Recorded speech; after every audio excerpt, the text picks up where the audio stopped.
और आइए शुरुआत कर रहे हैं आज की सबसे बड़ी खबर के साथ। सबसे बड़ी खबर, दिन भर चर्चा होती रही, डिबेट होती रही, लेकिन अब आपको मैं बताऊंगा कि ज्ञानव्यापी में मिल गए बाबा, लेकिन कैसे मिले। तस्वीर के जरिए सबसे पहले मैं आपको दिखाऊं, सर्वे टीम जब आप लौटी है, ये देखिए जरा, सर्वे टीम जब लौटी है तो जश्न का माहौल था, खुशी थी, क्योंकि सर्वे टीम को अंदर ऐसा कुछ मिला था, सर्वे टीम को ऐसा कुछ मिला जिसके बाद सर्वे टीम ने हर हर महादेव के नारे भी लगाए। तो देखिए जरा कैसे मिला शिवलिंग, ग्राफिक्स के जरिए मैं आपको दिखा रहा हूं। ग्राफिक्स डालिए फटाक से और दिखाइए कैसे मिला शिवलिंग। ये देखिए जरा, ये आपके सामने टेलीविजन स्क्रीन पर आपको नजर आ रहा है एक तालाब आप देख रहे हैं। ये जो तालाब है, दरअसल ये तालाब नहीं, ये अब तक वजू खाना हुआ करता था।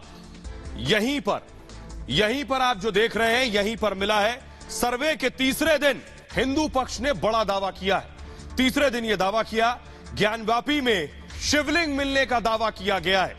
हुआ यह कि ज्ञानव्यापी के वजू खाने से यह शिवलिंग मिला है। मस्जिद परिसर में ही है यह वजू खाना। वजू खाने में नमाज से पहले दरअसल शुद्ध होते हैं। बहुत से लोगों को नहीं पता वजू खाना होता क्या है, वजू में क्या करते हैं। वजू खाने के पानी से दरअसल हाथ और मुंह धोते हैं। सर्वे टीम ने इस वजू खाने के पानी को निकलवा दिया। इस पूरे पानी को जब निकलवाया तो पहले पानी हटाने को लेकर आपको बताऊं विवाद हुआ। दोनों पक्ष आमने सामने आए। हिंदू पक्ष ने तालाब से पानी हटाने की मांग की थी, लेकिन मुस्लिम पक्ष ने तालाब से पानी हटाने का विरोध किया। वजू खाने से पानी निकला तो नीचे शिवलिंग मिला। 12 फीट 8 इंच व्यास का शिवलिंग का दावा किया जा रहा है। शिवलिंग की लंबाई 3 फीट होने का दावा है, चौड़ाई 8 फीट बताई जा रही है। 3 फुट गहराई में शिवलिंग होने का दावा है। तालाब से पानी हटने के बाद वीडियोग्राफी की गई। हिंदू पक्ष लंबे समय से दावा करता रहा है, अब तक नंदी के सामने ज्ञानव्यापी में शिवलिंग का दावा करता रहा। बेशकीमती पन्ना पत्थर से बना है शिवलिंग। शिवलिंग का रंग हरा होने का दावा किया गया। शिवलिंग देखते ही हर हर महादेव के नारे लगने लगे। मुस्लिम पक्ष ने दावे को गलत बता दिया। और आइए अब आपको सुनवाता हूं मैं जरा, उससे पहले मैं आपको दिखाऊं, जरा तस्वीर दिखाइए फुल स्क्रीन। ये फुल स्क्रीन तस्वीर, पहली वाली तस्वीर दिखाइए। ये जो तस्वीर आप देख रहे हैं, ये तस्वीर है उस जगह की जहां शिवलिंग होने का दावा किया जा रहा है। यह है वो वजूखाना जिसकी बात की जा रही है कि इस जगह पर शिवलिंग मिला। ये जो आप देख रहे हैं पानी भरा हुआ आपको नजर आ रहा है, ये एक शेड ऊपर नजर आ रहा है, यही वजूखाना है। बीच में जो आपको ब्लॉक्स नजर आ रहे हैं, इस पर आकर लोग बैठते हैं और यही पानी जो है, पानी से हाथ मुंह धोते हैं। उसके बाद लोग जो है नमाज के लिए जाते हैं। दूसरी तरफ आप देखिए नमाज में खड़े हुए लोग जो नमाज पढ़ रहे हैं, एक किनारे आपको नजर आ रहा है। ये ज्ञानव्यापी मस्जिद के अंदर का हिस्सा आप देख रहे हैं। टेलीविजन पर पहली बार इन तस्वीरों को देख रहे हैं आप। और देखिए जरा इसके जो सामने ठीक आपको नजर आ रहा है, ये है वो तालाब, ये है वो वजूखाना जिससे पानी निकलवाया गया। और जैसे ही पानी नीचे गया, बाहर निकला, अंदर से दावा है कि शिवलिंग निकला। आइए मैं आपको दिखाता हूं बिग वॉल पर। देखिए जरा कि नंदी के रुख का जिक्र किया जा रहा है। बिग वॉल पर विजुअल दिखाऊंगा मैं आपको। ये जो आप देख रहे हैं, नंदी का जो दावा किया गया कि नंदी का रुख ज्ञानव्यापी मस्जिद की तरफ है। तो मस्जिद में अगर शिवलिंग मिला तो उसी वजू खाने की तरफ क्या नंदी का रुख है? अब यह बड़ी बात है, उसी तरफ नंदी का रुख था।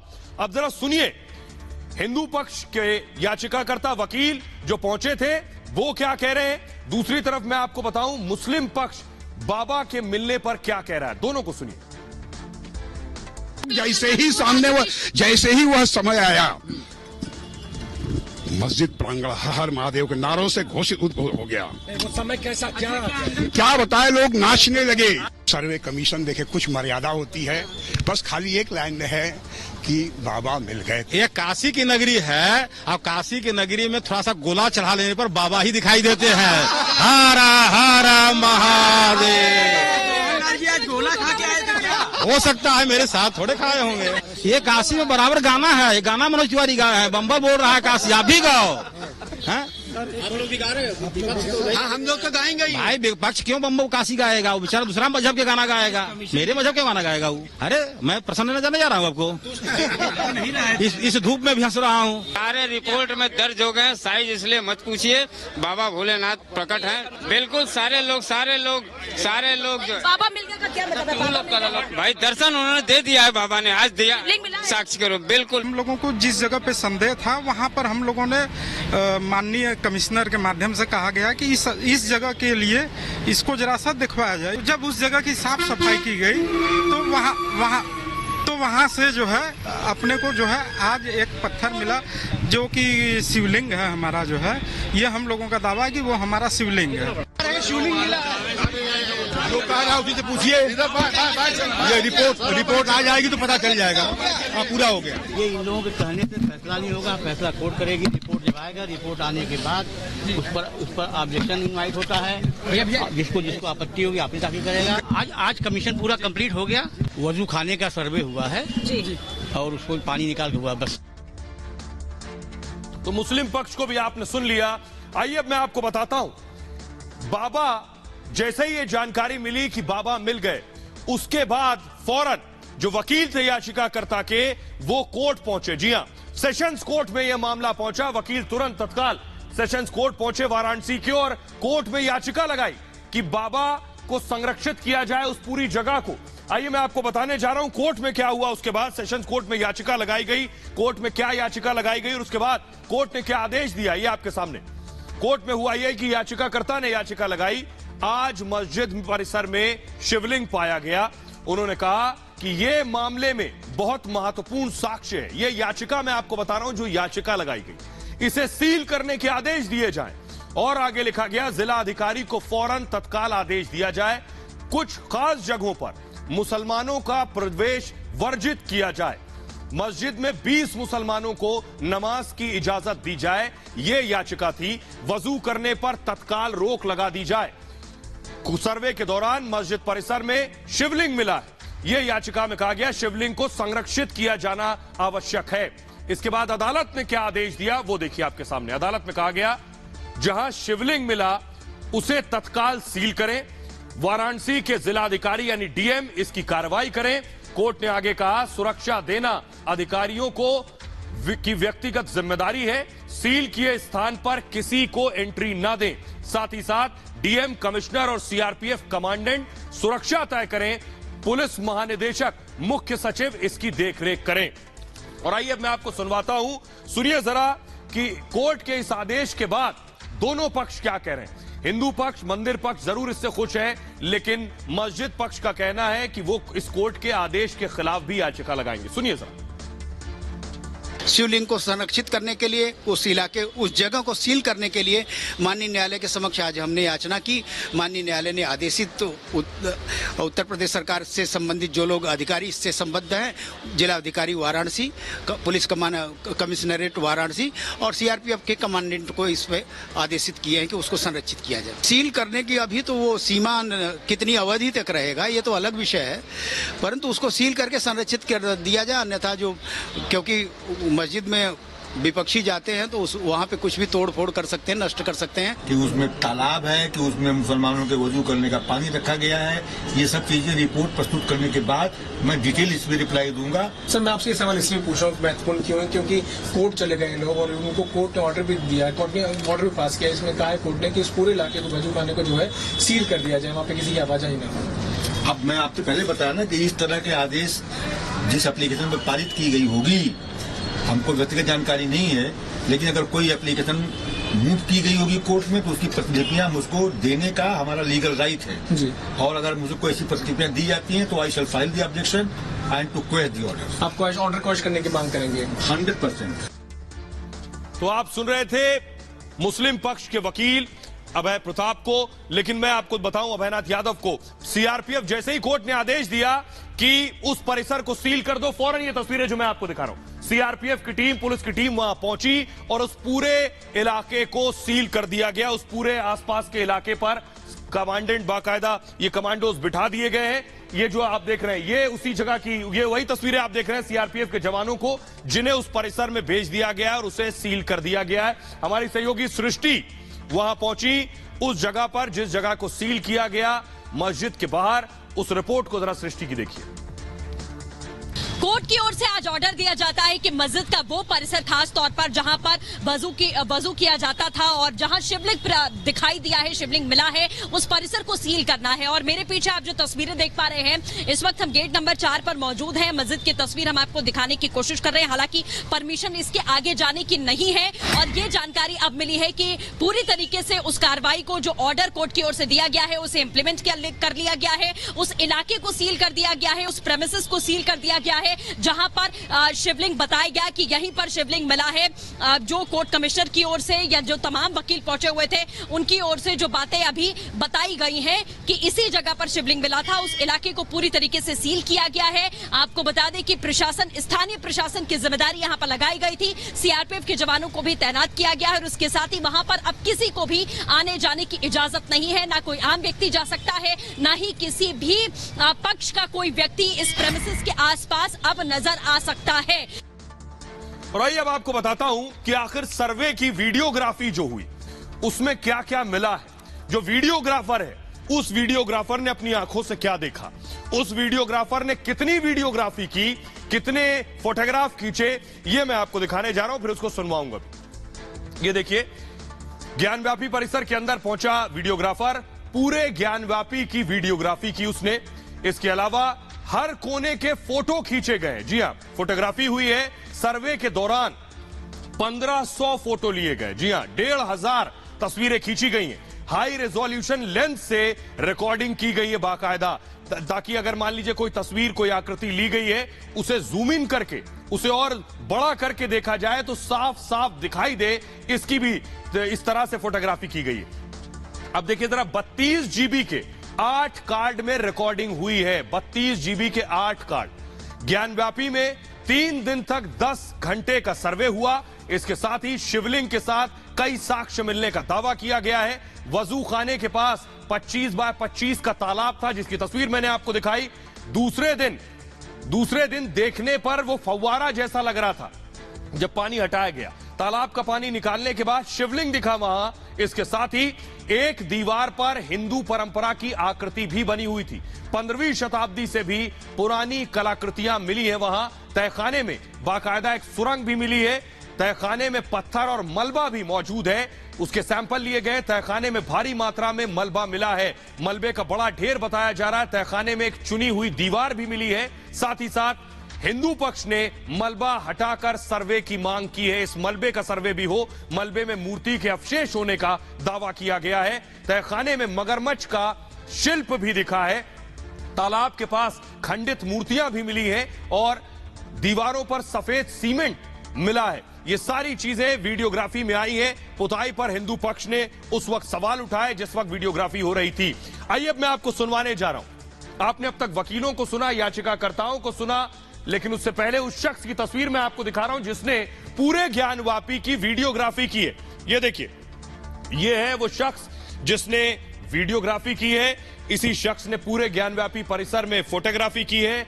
बाकायदा लाइट्स लगाकर जहां अंधेरा था उसकी वीडियोग्राफी शख्स ने की है। तो इसकी तस्वीर आप देख रहे हैं, यही वो शख्स है जिसने 1500 तस्वीरें खींची। अब जरा इसे सुनिए, इसने अपनी आंख से क्या देखा। वकील याचिकाकर्ता को तो सुन लिया, लेकिन उस शख्स को सुनिए जिसने अपनी आंखों से सब कुछ देखा है। सुनिए जरा। और मंदिर में जो दीवार है जिसकी पूजा की जाती है, वहाँ पर तो बहुत सी कलाकृतियां मिली थी, इसकी तो पुष्टि करेंगे ना? जी, वो देखिए, मैं बचपन में भी यहाँ पे विजिट किया हूँ, आया हूँ, गया हूँ। जो चीजें पहले हैं और सारे लोग देखते हैं, वो चीजें हैं, सही हैं।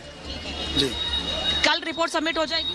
जी, रिपोर्ट ऐसी जानकारी, ऐसा सुना गया है कि कमिश्नर महोदय लोग कल रिपोर्ट सबमिट कर देंगे। क्या एक मेमोरी कार्ड लेकर जाते हैं रोज, जिसमें वीडियोग्राफी की जाती है, फोटो ली जाती है? हाँ, मेमोरी कार्ड दोनों लोग हम लोग नया लगाते हैं और शूट करने के बाद मेमोरी कार्ड वहाँ जमा कर देते हैं। आज भी जमा कर दिया है? जी, जमा कर। तो क्या मेमोरी कार्ड में जो वीडियो बनाया गया है उसके बेस पर रिपोर्ट तैयार की जाएगी? बिल्कुल, वो एक्चुअली जो भी वहाँ पे शूट हो रहा था, साथ में नाप जोक भी किया जा रहा था। दिशा और दूरी, वो सब भी नाप जोक किया गया है और साथ में वहाँ पे चित्र लिया गया है। एक आखिरी सवाल, दीवारों पर जो चीजें बनी थी, कलाकृतियां बनी थी, आपने कहा भवन शैली है, वो तो निकल कर सामने आएगी, क्या क्या रहा इसको लेकर क्या क्लियर करेंगे? मैडम, इससे पहले भी कमीशन हो चुके हैं, सारी चीजें जनता के सामने हैं। कमीशन में, पूर्व कमीशन में क्या पाया, पत्थर पे जो चीजें हैं वो बदलती थोड़ी हैं। अच्छा, कुछ ऐसा रहा कि दोबारा फिर से सर्वे हो सकता है, क्योंकि एक बार सर्वे हुआ, आप कह रहे हैं कमीशन बना, अब दोबारा ये सर्वे ये तो देखिए, ये बड़े अधिकारियों का विषय है। वो लोग निर्णय लेंगे, वो लोग बताएंगे दोबारा करना है कि नहीं। सर्वे से संतुष्ट है दोनों पक्ष? दोनों पक्ष संतुष्ट है, कहीं कोई नाराजगी नहीं? कहीं कोई नाराजगी नहीं। पक्ष संतुष्ट है सर्वे से पूरी तरह से? दोनों पक्ष संतुष्ट है, कोई विरोध नहीं, कहीं कोई विरोध नहीं। आइए अब आपको सुनवाते हैं। आपने सुन लिया जिसने वीडियो बनाया है, लेकिन अब सवाल यह है कि रिपोर्ट तो तैयार हो गई, अब इस रिपोर्ट का होगा क्या? यह रिपोर्ट कल क्या कोर्ट में पेश की जाएगी? इस रिपोर्ट के बाद क्या होने वाला है, यह आपको बताने की कोशिश करता हूं। देखिए जरा, दरअसल आपको बताऊं, आज ज्ञानव्यापी परिसर का सर्वे तो पूरा हो गया। आपके जहन में भी सवाल होगा, अब क्या होगा? सर्वे में तो बहुत सी चीजें आई हैं, लेकिन सिर्फ श्रृंगार गौरी के सर्वे की पूजा की बात हुई थी। कल सेशंस कोर्ट में सर्वे की पूरी रिपोर्ट सौंपी जाएगी। रिपोर्ट तैयार अगर नहीं हुई तो याचिका, जो कमिश्नर कहेंगे हमें और वक्त दिया जाए, कुछ दिन और बढ़ा दिए जाए रिपोर्ट तैयार करने के लिए। सर्वे में मिले सबूत के आधार पर मंदिर पक्ष दावा करेगा। अब जो सबूत मिल गए हैं, जो रिकॉर्डिंग में, उसके आधार पर यह क्लेम किया जाएगा, भविष्य में यह दावा किया जाएगा। पहले श्रृंगार गौरी, फिर पूरे परिसर पर दावा हो सकता है। सेशंस कोर्ट सर्वे रिपोर्ट के आधार पर फैसला सुनाएगा जो श्रृंगार गौरी पर मांगा गया था। लेकिन आपको बताऊं, यह मामला लंबे वक्त से कोर्ट में रहा है। 1991 में पहली बार याचिका लगाई गई थी ज्ञानव्यापी को लेकर। मुकदमा दाखिल कर पूजा की अनुमति मांगी गई थी ज्ञानव्यापी में। 1993 में, 1993 में इलाहाबाद हाईकोर्ट ने यथास्थिति बनाए रखने को कहा था। 91 में याचिका, 93 में कहा गया यथास्थिति बनाए रखें। उसके बाद से यथास्थिति बनी रही और 2018 में स्टे ऑर्डर की वैधता को 6 महीने और बढ़ा दिया गया। 2019 में वाराणसी में फिर मामले की सुनवाई हुई। 2012 में ज्ञानव्यापी के पुरातत्व सर्वेक्षण को मंजूरी मिली एएसआई के जरिए। ज्ञानव्यापी श्रृंगार गौरी विवाद पिछले साल शुरू हुआ था। श्रृंगार गौरी की नियमित पूजा की भी मांग की गई थी। 5 महिलाओं की याचिका पर दरअसल सर्वे कराया गया। जज रवि कुमार दिवाकर ने सर्वे का आदेश दिया श्रृंगार गौरी के मामले में। जज रवि दिवाकर ने ही ज्ञानव्यापी के एएसआई सर्वे को भी मंजूरी दी थी। हाईकोर्ट ने एएसआई के सर्वे पर तब रोक लगा दी थी। लेकिन आइए मैं आपको सुनवाता हूं, टेलीविजन पर आप पहली बार सुन रहे जा रहे हैं उन तीनों कोर्ट कमिश्नर को। वो तीनों कोर्ट कमिश्नर जिनके निर्देश पर अंदर वीडियोग्राफी हुई है, वो क्या कह रहे हैं, जिन्हें खुद कोर्ट ने नियुक्त किया था। उन तीनों को सुनिए। आजम मिश्रा जी, सर्वे अब पूरा हो गया है, आप लोगों ने बहुत मेहनत की, आपने विरोध भी देखा इस पूरे को लेकर, क्या कहेंगे आप? जो विरोध हुआ इसके बाद बहुत ही शांति ढंग से, विपक्षी भी बहुत सहयोगपूर्ण में रहे और वादी पक्ष भी बहुत शांति से सहयोग किया। जिला प्रशासन ने भी बहुत अच्छा सहयोग किया, जिसकी वजह से जो है शांतिपूर्ण ढंग से, अच्छे ढंग से कार्रवाई संपन्न हो सकी। संपन्न हो गई। तो तीनों दिन की कार्रवाई कैसी रही? अच्छी रही, शांतिपूर्ण ढंग से, सबके सहयोग से बड़े अच्छे ढंग से निपटी। जी, आगे की क्या प्रक्रिया है? आगे सर हम लोग को रिपोर्ट बैठ के बनाना है, देखते हैं न्यायालय के अनुपालन में जो है हम कब तक उसको दे पाते हैं। वैसे न्यायालय ने समय दिया है कल तक का, और हम लोग पूरी कोशिश करेंगे कल तक दे देंगे। मैं ये नहीं पूछूंगा कि रिपोर्ट में क्या है, कैसा है, समय लगा कुछ, किसी तरह की कोई अपोजिशन, किसी तरह का विरोधाभास आपको वहाँ पे फेस करना पड़ा? ऐसा कुछ नहीं है, कुछ नहीं हुआ है, सभी लोग सहयोग में रहे। अजय प्रताप जी, सर्वे पूरा हो गया है, आप क्या कहेंगे? 3 दिन सर्वे की कार्रवाई पूरा चली हम लोगों के नेतृत्व में, और खास करके विशाल जी के नेतृत्व में, अजय मिश्रा जी के नेतृत्व में। तो वादी पक्ष, प्रतिवादी पक्ष दोनों ने सहयोग किया। आज थोड़ा बहुत प्रतिवादी पक्ष को कष्ट हुआ कि जो हम लोग उनके जो कुंड, जिसको कुंड कहते हैं, कुंड को पानी का हम लोग निकलवा करके इसको देखा गया। इसमें थोड़ा सा उनका असंतोषजनक व्यवहार था, लेकिन बाकी सब कुछ ठीक था। प्रशासन का भी पूरा सहयोग था। जी जी, एक सवाल ये, आपने कहा कुंड को लेकर एक खुदाई की बात भी चल रही है, क्या उसको लेकर भी चीजें आगे बढ़ेंगी? नहीं, ऐसी कोई खुदाई की बात नहीं हुई है। हाँ, खुदाई की बात नहीं है, लेकिन जो था, जैसे व्यास कुंड का है, व्यास जी का है वो, तो वहाँ पे कुछ चीज़ें ऐसी मिली हैं, लेकिन ये है कि उसको क्लियर अभी नहीं किया जा सकता। उसको तो हम लोग माननीय न्यायालय के समक्ष ही रिपोर्ट प्रस्तुत करेंगे। एक और महत्वपूर्ण सवाल ये है कि 3 दिन तक लगातार ये कार्रवाई चली, क्या क्या चीजें थी जहाँ पे आप गए? मैं ये नहीं पूछ रहा हूँ कि क्या क्या मिला, कैसे कैसे क्या क्या प्रोसेस आप लोगों ने? हम लोगों ने पूरा मंदिर मस्जिद का पूरा हर कोना सर्वे किया गया, ग्राउंड फ्लोर, फर्स्ट फ्लोर, पूर्वी दीवार, पश्चिमी दीवार, उत्तरी पश्चिमी, सब तरह का हम लोग पूरा सर्वे किया गया उसमें जी। अब कितना बड़ा एरिया है, अगर आप बता सकें कितना बड़ा एरिया है? एरिया तो काफ़ी बड़ा एरिया है, हाँ काफ़ी बड़ा मस्जिद का एरिया जो है काफ़ी बड़ा एरिया है जी। तो अब आज जब ये सर्वे प्रक्रिया पूरी हो गई कि आगे की क्या कार्रवाई? आगे हम लोग रिपोर्ट बैठ करके तैयार करेंगे, और अगर आज रिपोर्ट रात भर में तैयार हो जाता है तो कल रिपोर्ट हम लोग माननीय न्यायालय के समक्ष जो है प्रस्तुत कर देंगे।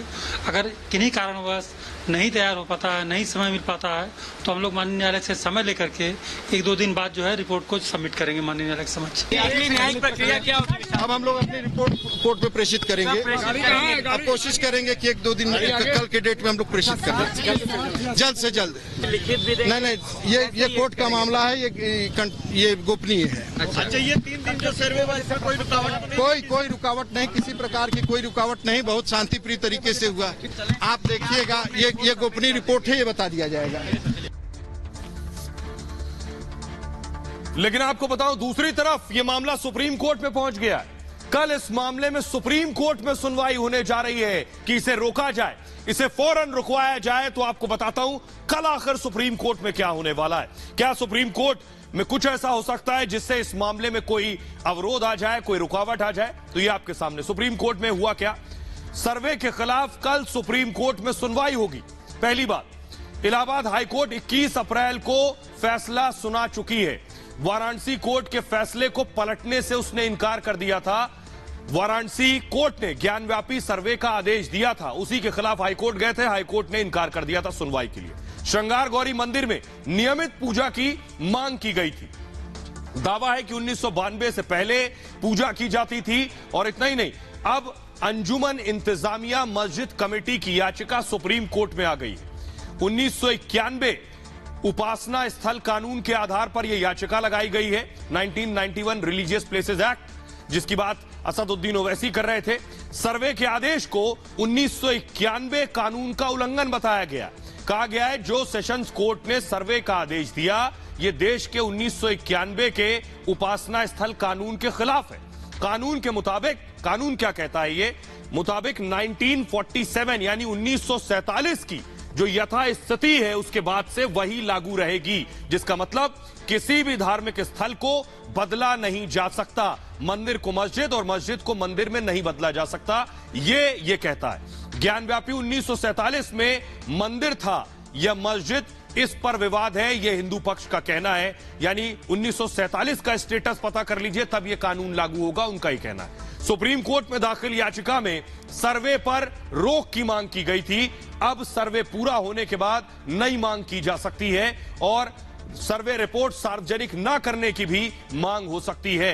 सर्वे रिपोर्ट पर सुनवाई न करने की भी मांग की जा सकती है और जस्टिस डीवाई चंद्रचूड़ के नेतृत्व में इस मामले पर कल सुनवाई होगी। संभव है 12 से 1 बजे के बीच सुप्रीम कोर्ट इस मामले को सुने। आइए, लेकिन मामला अभी कोर्ट में है। कोर्ट ने कहा सर्वे हुआ, कोर्ट आगे भी फैसला देगा, लेकिन आपको बताऊं इस पर सियासत तेज हो गई। ऐसे लोगों को इस वक्त खाद पानी मिल रहा है जो दरअसल इन्हीं मौकों की तलाश में रहते हैं। असदुद्दीन ओवैसी ने भड़काना शुरू कर दिया है। वो कह रहे हैं कयामत तक ऐसा नहीं होने दूंगा। सुनिए जरा।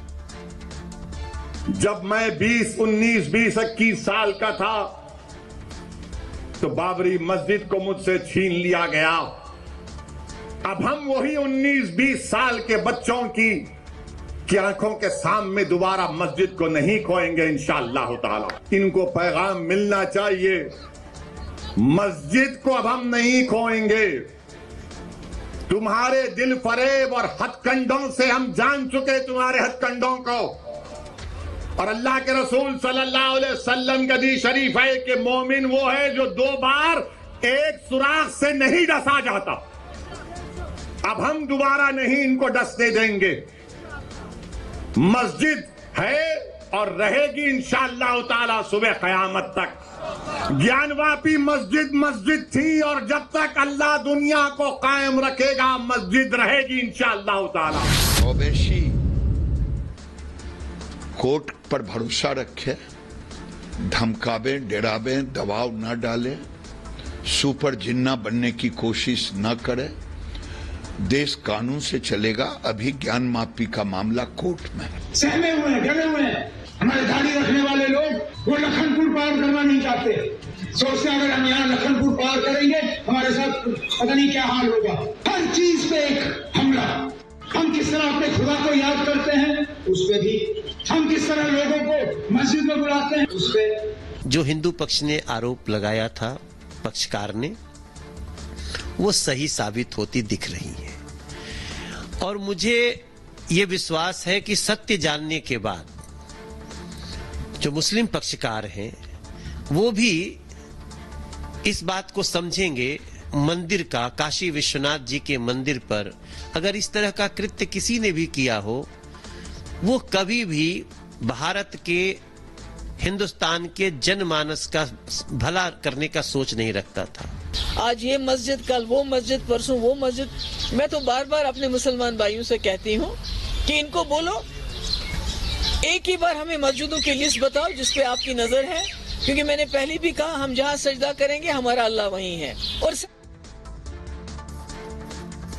आइए खबरों में आगे बढ़ते हैं। आज की एक और बड़ी खबर, प्रधानमंत्री नरेंद्र मोदी को देख रहे हैं इधर योगी।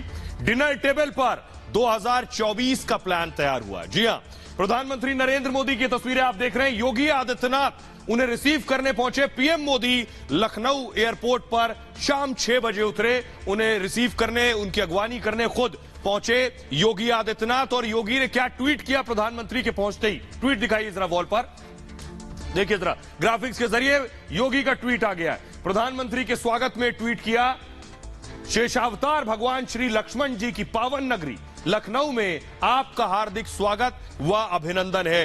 एक और तस्वीर में दिखाऊं, उसके बाद प्रधानमंत्री नरेंद्र मोदी टीम योगी से मिले। ये आप देख रहे हैं, योगी आदित्यनाथ बैठे, ब्रजेश पाठक, केशव प्रसाद मौर्य, स्वतंत्र देव सिंह, ये सब मंत्री योगी आदित्यनाथ के प्रधानमंत्री नरेंद्र मोदी के साथ बैठे। ये देख रहे हैं तस्वीरें, जरा फुल स्क्रीन तस्वीरें आप देख रहे हैं कि किस तरह से प्रधानमंत्री ने न सिर्फ बात की, क्या किया ये बताएंगे, लेकिन पहले साथ में डिनर हुआ। योगी आदित्यनाथ, प्रधानमंत्री मोदी, और इसके अलावा आपको बताऊं कि पूरी योगी की टीम ने बैठकर डिनर किया है। डिनर टेबल पर मैं आपको लेकर चलता हूं, सीधे आपको ये दिखाने जा रहा हूं। यह है डिनर टेबल। योगी कैबिनेट से डिनर पर मिले प्रधानमंत्री नरेंद्र मोदी। सीएम यानी मुख्यमंत्री और मंत्रियों के साथ प्रधानमंत्री ने डिनर किया। डिनर में खाने का बहुत खास ख्याल रखा गया। इस लिहाज से खास तौर से होटल ताज से शेफ बुलाए गए जिन्होंने खाना बनाया। ऐसा कहा गया उनकी यानी प्रधानमंत्री मोदी की खास पसंद गुजराती डिश ही उनके सामने परोसी गई। रात में प्रधानमंत्री मोदी हल्का खाना दरअसल पसंद करते हैं। शाम के रात के वक्त रात के खाने में मसाले की सब्जी उन्हें पसंद नहीं है, इसलिए उनकी पसंद के मुताबिक खाना बनाया गया। साथ ही साथ सूत्र ये बताते हैं कि गुजराती खिचड़ी, भाकरी दाल प्रधानमंत्री मोदी को परोसी गई। प्रधानमंत्री का यह डिनर कार्यक्रम सीएम आवास पर रखा गया था और इसके लिए 5 कालिदास मार्ग को सजाया संवारा भी गया, जो मुख्यमंत्री का आवास है। योगी के दूसरी बार सीएम बनने के बाद पीएम पहली बार यहां आए थे। 2017 के बाद पीएम दूसरी बार योगी के घर डिनर पर आए हैं। और न सिर्फ डिनर, बल्कि आइए मैं आपको दिखाने जा रहा हूं, प्रधानमंत्री ने योगी के मंत्रियों के साथ तस्वीर भी खिंचवाई। प्रधानमंत्री के लिए फोटो अपॉर्चुनिटी भी दी है, देख रहे हैं आप। प्रधानमंत्री नरेंद्र मोदी बैठे हुए हैं, योगी आदित्यनाथ बैठे हुए हैं, सारे मंत्री बैठे हैं। फुल स्क्रीन आप देख रहे हैं, ये देखिए जरा इस तस्वीर को। पूरी टीम योगी बैठी है, प्रधानमंत्री नरेंद्र मोदी बीच में बैठे हैं। ये फोटो सेशन भी हुआ, लेकिन यही नहीं रुके। प्रधानमंत्री ने पूरी योगी की टीम की क्लास भी ली। अब देखिए जरा वो क्लास कैसी थी, जहां प्रधानमंत्री नरेंद्र मोदी खड़े थे और टीम योगी उनकी क्लास में मौजूद थी, कुछ इस तरह से। ये देखिए जरा, योगी के मंत्रियों से प्रधानमंत्री नरेंद्र मोदी मिले। 50-52 मंत्री मौजूद थे। मोदी की क्लास में योगी के 52 मंत्री थे। मंत्रियों का मोदी से बाकायदा परिचय कराया गया, क्योंकि बहुत से नए मंत्री थे। नए मंत्रियों से प्रधानमंत्री मोदी का इंट्रोडक्शन हुआ। फिर सीएम और डिप्टी सीएम ने अपनी अपनी बातें रखी, प्रधानमंत्री ने उनको सुना भी। उसके बाद सभी कैबिनेट मंत्रियों को मौका मिला अपनी बात रखने का। कैबिनेट मंत्रियों को बोलने के लिए 3-3 मिनट का वक्त दिया गया था। 3-3 मिनट में अपनी बात रखी गई और उसके बाद मंत्रियों से कामकाज की रिपोर्ट ली प्रधानमंत्री मोदी ने कि उन्होंने अपने अपने क्षेत्र में, अपने अपने मंत्रालय में क्या काम किया है। इस दौरान पीएम ने उनके काम की प्राथमिकताएं भी जानी, वो क्या करना चाहते हैं और उनकी क्या प्रायोरिटीज है। अपनी योजनाओं को जमीन पर कैसे उतारेंगे यह भी जाना। साथ ही साथ योगी सरकार के 100 दिन के एजेंडे की समीक्षा भी की कि 100 दिन में क्या कुछ काम हुआ। संकल्प पत्र को लागू करने के तौर तरीकों को भी परखा पीएम ने और इसके बाद मंत्रियों को जिम्मेदारियां निभाने का मंत्र दिया पीएम मोदी ने। उनका ज्यादा जोर लोक कल्याणकारी नीतियों पर रहा। साथ ही साथ पीएम 2 घंटे से ज्यादा समय पर योगी के निवास पर रहे। 2024 चुनाव को देखते हुए इस बैठक को बहुत अहम माना जा रहा है, क्योंकि 24 के चुनाव में अब केवल 2 साल का वक्त बचा है और प्रधानमंत्री का मकसद है 24 की तैयारी, उसके लिए सबको तैयार करना भी। आइए आपको सुनवाते हैं डिप्टी सीएम केशव प्रसाद मौर्य प्रधानमंत्री मोदी की इस क्लास पर क्या कह रहे हैं, सुनिए। देखिए, मैं मानता हूं कि माननीय नरेंद्र मोदी जी विश्व के नंबर 1 के मुख्यमंत्री थे जब गुजरात का शासन करते थे। विश्व में नंबर 1 था गुजरात उस समय। मुख्यमंत्री के नाते उनका बहुत लंबा अनुभव, और जब से उन्होंने देश के प्रधानमंत्री के रूप में बागडोर संभालनी है तब से विश्व की संपूर्ण लीडरशिप जिसे के प्रति विश्वास जताने का काम करती है वो हमारे प्रधानमंत्री माननीय नरेंद्र मोदी जी हैं। और उनका मार्गदर्शन उत्तर प्रदेश को विकास के पथ पर आगे ले जाने में बहुत सहायक सिद्ध होगा। लेकिन प्रधानमंत्री नरेंद्र मोदी लखनऊ पहुंचने से पहले देखिए कहां पहुंचे, नेपाल, जहां नेपाल के प्रधानमंत्री ने उनका स्वागत किया। और इस मुलाकात के बाद प्रधानमंत्री पहुंचे थे लखनऊ। लेकिन नेपाल पहुंचने के बाद कैसे बौद्ध के उपदेश के जरिए चीन को संदेश दिया पीएम मोदी ने, वो जरा सुनिए।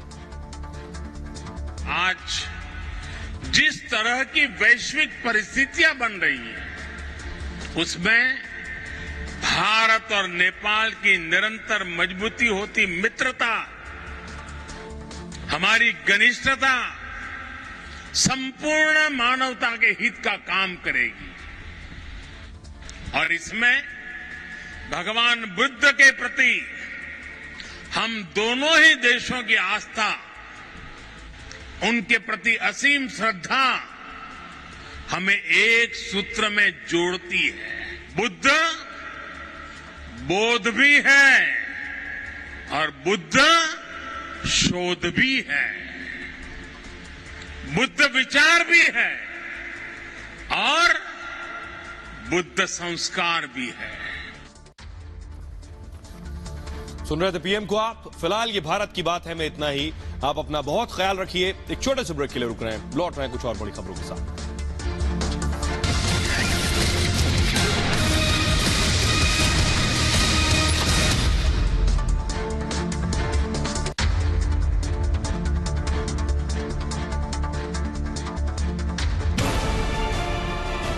मैं किसी सत्ता या सरकार या किसी सिस्टम के खिलाफ नहीं हूं। मैं उन लोगों के खिलाफ हूं जो इंसाफ की आवाज दबाना चाहते हैं। मैं उन लोगों के खिलाफ था और हूं और रहूंगा।